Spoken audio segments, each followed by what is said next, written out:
Let's start with this. What does a woman with a law degree doing it with Earth jurisprudence at the law school in Orlando? How did all of that come about? Well, it came about actually because back in 2006, our congregation of Adrian Dominicans received a bequest in someone's will to further Catholic education in the state of Florida. And so I was working at the Earth Ethics Institute at Miami-Dade College, and I wasn't really using my law degree. And so I was familiar with this concept of Earth jurisprudence. And so I wrote with a friend, we wrote a proposal to start a Center for Earth Jurisprudence. And at that time, there were only two Catholic law schools in the state of Florida, St. Thomas University and our school, Berry. And so at that, I had actually been working part-time at St. Thomas, so I knew their administration as well. So wrote this proposal, worked with Sister Linda and Monsignor Cassell at the presidents of both universities to say, what do you think about this idea about forming a Center for Earth Jurisprudence, given all of the dire environmental crises that we were pending and are into even more so now. And so with their support and the support of the two deans, they mandated that the two deans of both law schools develop a memorandum of understanding. And so we did all of that work and then submitted our proposal in January of 2006. And in March we heard that we were funded. So both schools had agreed at the time that they would work together and that they would make a commitment for at least 5 years to support the program.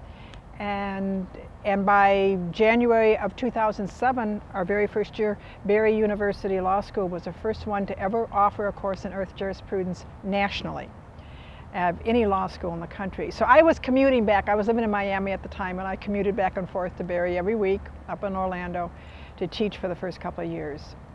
And you've since moved to Orlando. And then in 2010, after the first 5 years, basically I moved up to Orlando full-time there. Yes. And how is the program working? Oh, I think, well, you know, I guess you have to, depends who you're going to ask. I think it's working well. There are still a lot of growth to happen, but we teach courses that obviously they are electives, but I'm an adjunct faculty member as well, and so we teach Earth Jurisprudence to students usually every year, one semester.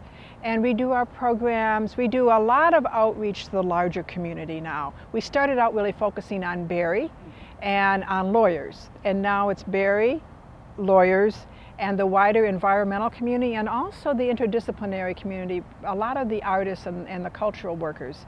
Because with Earth Jurisprudence, we want to change the law so that it recognizes that nature has rights as well. But that change is never going to happen unless we also have the cultural transformation that's going to support recognizing that earth and land and water is more than just property to be bought and sold. And so that demands a whole cultural shift as well. So we work now with, it's a lot more fun actually. We work with a lot of artists and writers and performers, performing arts, in spreading the message of why we care for creation and its sacredness. And it seems to me that is in certainly keeping with the Adrian Dominican values and traditions and mission. It is, and we have a particular commitment that we're going to care for the earth and reverence the earth.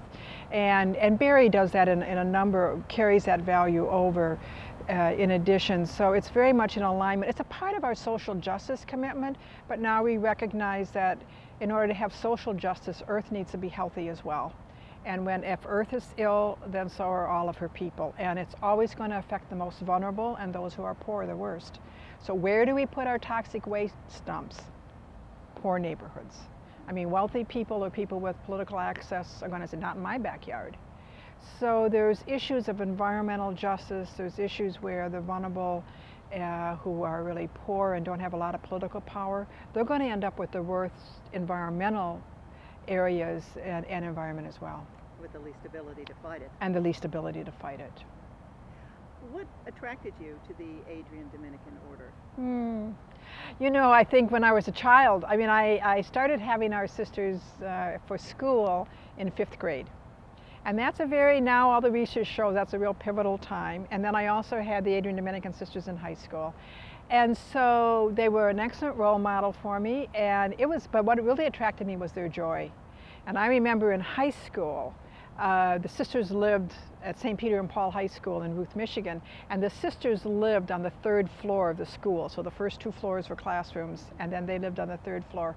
And I remember staying around after school, helping out. I was a teacher's pet, I suppose. I always wanted to help do things.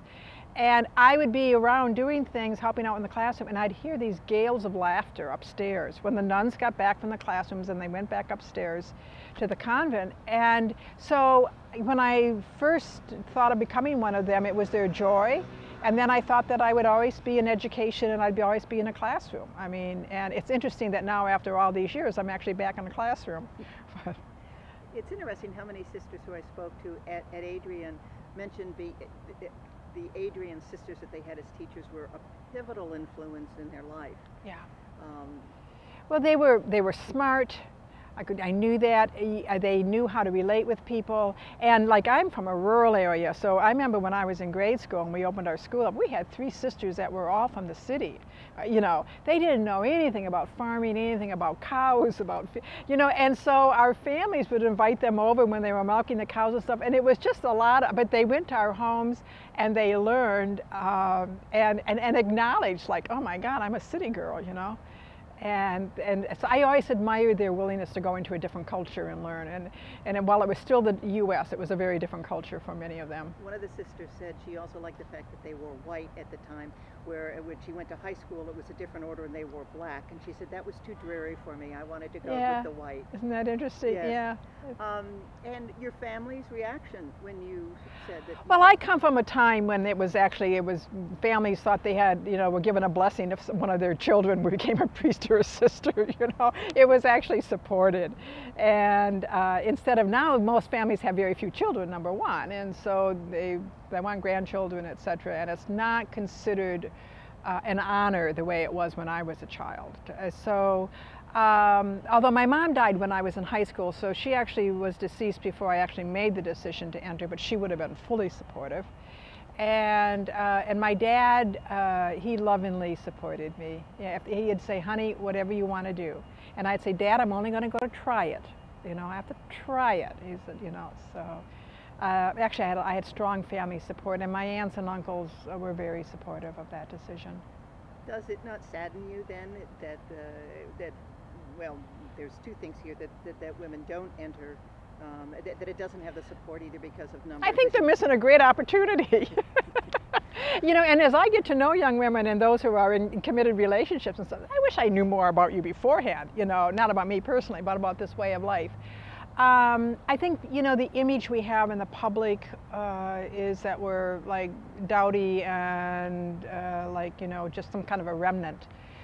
And then I also, the cultural changes. I mean, our society does not value communal living very much today, and the high emphasis on individualism.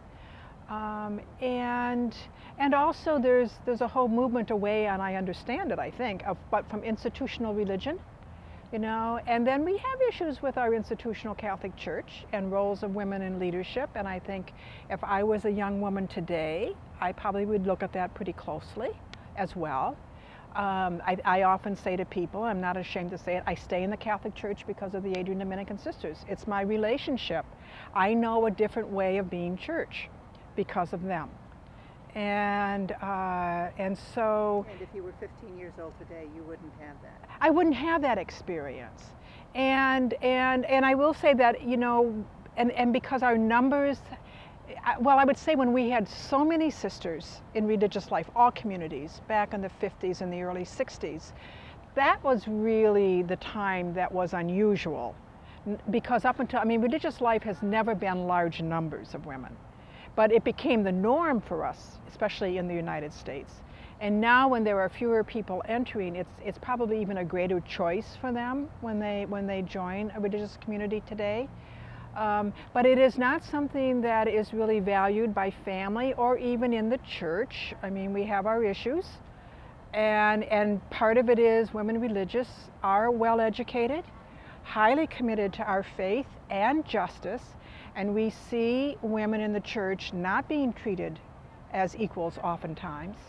And if there's going to be a choice between a woman or a lay person in a parish and the pastor with any kind of conflict, They're always going to side with the pastor, you know, regardless of the justice of the issue. So many of us sisters speak out on that. It's wrong. And we try to run our own institutions differently. Although you get large, you still have a lot of those kinds of issues sometimes. But, and quite honestly, the bishops aren't very happy to have outspoken women who are highly intelligent, articulate, and coming from a strong value for the gospel and justice. So for men that I think in the church that are really secure in themselves, and I would also say for many men that have had relationships with women in some way, whether it's with their mothers or their sisters or deep friendships, they have a different understanding of women and they actually see us as partners. Sister, can we just stop for it? Oh, you did too. Okay, yeah, I'm sorry. okay, yeah. Well, Yeah. Anyway, I'm being honest here. Yeah, you I was are. going to say, that's so good. I'm Too good. bad we had a truck run. Well, Yeah. can you run it again? Can we run it? Well, Just ask the we can question read it. again and see what happens. Well, I'll ask it. Don't say that. Now you put Yeah, that we in don't your want mind. we don't want her to know we're going to Yeah, don't say that. Oh, yeah, Yeah. they're going to throw it in light right after. Yeah. Passion is not scripted. Although you lead to a very interesting point, here we are sitting at Barry University on this campus that is possibly seeing its last Adrian Dominican president of the university. What do you think about the change of Catholic universities who have been so imbued, as Barry has and others, with the strength of the Adrian and with Catholics? Well, I would hope whoever the president of Barry University will be imbued with an Adrian Dominican understanding of charism and our Dominican identity. You don't have to be a sister? You do not have to be a sister. All kinds of Catholic universities today are being led by very excellent leadership of lay leadership, men and women, but they have been imbued with the spirit of the founder. They have been imbued with the spirit of the congregational vision and values. That's what we need. We do not need an Adrian Dominican sister or even a sister. I would obviously, I think as long as we have someone qualified and able to do that, that's excellent. But I want to take someone who's really imbued with the spirit, understands what Dominican identity means, understands Catholic identity, and is able to lead from that stance, which, looking at our core values of Barry, that's what we're talking about. It doesn't make you nostalgic? to think I don't have time to be nostalgic about that. No, because we're in a different era today. And I mean, I just did a mission program today at lunchtime, and we maybe had 45 or 50 students, staff, faculty there. And people who choose to come over a lunchtime to really look at Dominican identity, Catholic identity, the core values of Barry, those are the people that I want to just keep feeding, giving them support, giving them some of the experiences that I had that helped me to grow in Dominican identity. But they are our lay partners, and they are the ones that are going to carry the tradition of Barry and the tradition of Dominicanism forward at this institution. It's not going to be vowed sisters. And as I said today at the meeting, when Dominic Guzman founded the order in 1206, he had vowed men and women religious, priests and sisters, and family members that were dedicated to the gospel. And from the beginning, we had the three branches in the Dominican order. Now we, in one sense, we're being forced back into that because there's not as many vowed women religious. And we've been very fortunate to have the Dominican friars here at Barry. They have contributed so much to the Dominican identity. And we've been able to really work together as men and women Dominicans. I would hope that that kind of spirit, that we can find the ways, as we call, as far as leading the legacy, leaving the legacy, nurturing the legacy, and handing that on. So that doesn't make me nervous, except for the fact of how are we actually, what kinds of support are we actually giving our next generation of leaders for here at Barry. Do you see the lay leadership getting it? The Oh, ones that are coming up, do you see them? I see it growing, even in the 4 years that I've been working with mission integration with Roxanne's office and with Dr. Sterrett's office. The programs that we're running and having people participate in actually studying what are the core values of Dominican identity, what are those elements, and for people understanding that it requires, to be a Dominican requires a hunger for a certain type of contemplation. That's a big word, but prayer. Time for silence and reflection about who is God in my language, or who is the Holy Mystery for you. What is that sense of sacred for you? And then once you experience that, how do you take that and give expression to it in the daily world? It's not just for me to sit and pray by myself, but to really feel in communion with God, and then how do I take that energy and that spirituality into the world, be it at Barry, be it with global concerns. So we walk our talk. And I do see that. I see a huge shift at Barry among our administrators and among some of the staff. Not everyone, not everybody's interested in it, but we're only looking, I'm not talking about the Marines, but a few good men, you know. We're looking for some few good people who are willing to step into that leadership, you know, and really give their hearts to it with passion. Are you nostalgic that the women aren't entering? Well, there's a sadness in me about that, yes, because I do value my way of life, and I think that Dominican sisters, that we have contributed a lot to the church and to society. It's been a great life for me. I've had just a huge number of opportunities as a Dominican woman that I never would have had otherwise. And we have the community support of each other. We hold all of our money in common. We make decisions about how we distribute it according to need. And so there's a security there in having a community. And I think that there's a lot of young people today that really seek community. They seek making a difference with their life. I think a number of them don't really want to take on a lot of the Catholic identity piece, what they think is Catholic identity. So for us to learn how to be Catholic in today's world, not giving up our identity, but to me, you know, the essence of the word Catholic, small c, is universal. So it means inclusion. It means diversity. It means being open. It means seeking truth. Not just giving doctrines or, you know, preaching at people. So yes, there's a sadness because I see, you know, our way of life is going to be remnant in the future. I believe that's of the Spirit as well. You know, I don't think I'm into denial.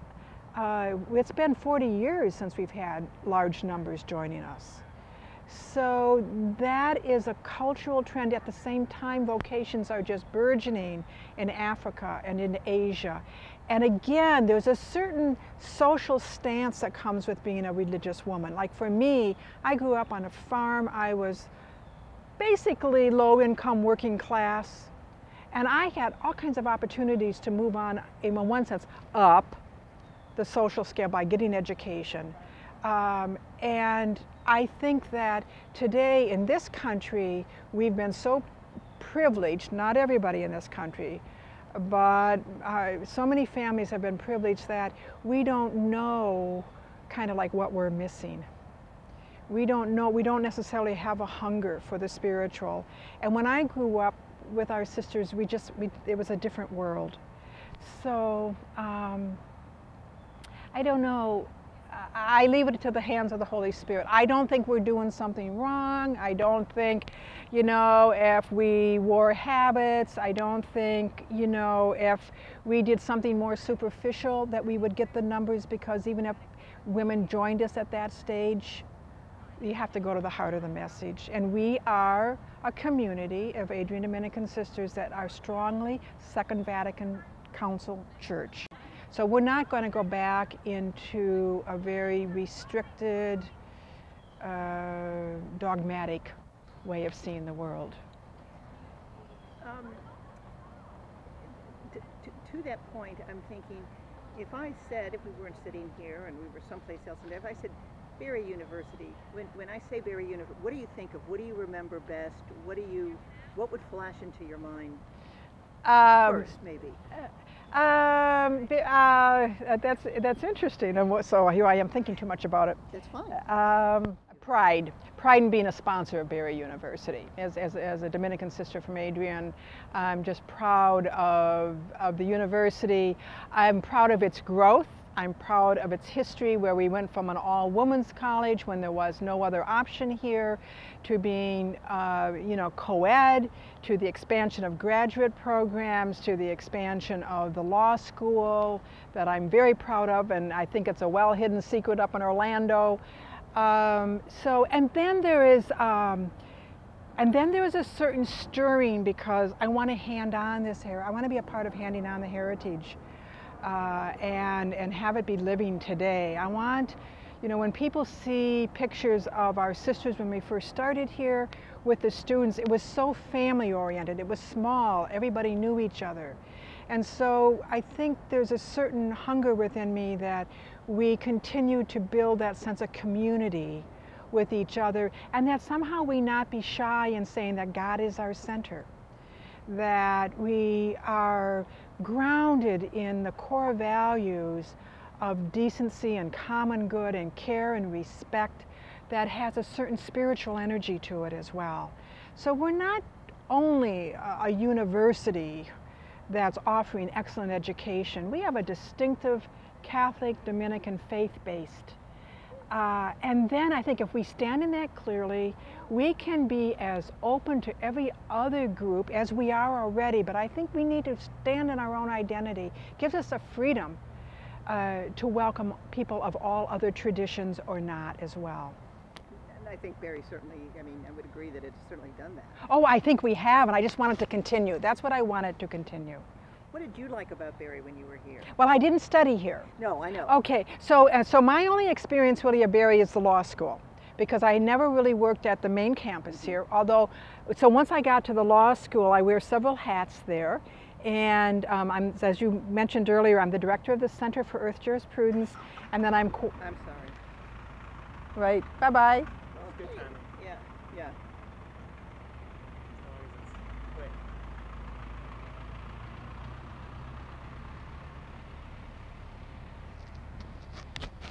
Actually, what I would like to do is, do you feel that there is a connection between this Barry and the law school? Yeah, it's tenuous. there is on paper. Yeah. Yeah, I'm anything but I'm always candid. Probably I have too much. So so my connection to Barry is through the law school primarily, as the director of the Center for Earth Jurisprudence there, and then also being the coordinator for mission at the law school. That's my main connection to the main campus, because I work with the Office of Mission Engagement as well. And so coming down sometimes for programs here, I say down from Orlando to Miami. And so there's that connection. I think the law school, I think, you know, Barry's very aware of it, but I think it is it is a challenge to stay connected, because we are 240 miles away. We are a graduate school. It's not an undergrad program where students are around and we've got a whole, you know, I mean, residential students. So, and people, I think, identify most with Barry at the law school through our Catholic social teachings. That's how people, I mean, faculty and staff, because we're certainly, probably, maybe this campus is true, we're minority Catholic, and that's fine because it brings a rich diversity. But to actually have people be learned in the history and the tradition that is uniquely Barry's, I think is a challenge, because we don't get to plug into as much of the kinds of programs that we have on main campus. I think over the years we've been able to develop certain programs at the law school in mission effectiveness, and I think that we've gained some traction there. And so my main connection with Barry is really through my teaching of the students and my working with the faculty and the staff. You were talking, you were saying too that you wanted the sort of the family community spirit of Barry to exist, and yet, obviously, and by your own admission, it's grown. Right. And isn't it hard to keep a family? Oh, it is. It is. And I'm not sure family is the best analogy for it or metaphor, really, but it is the relationship. And so I think those relationships have to get broken down into smaller sections.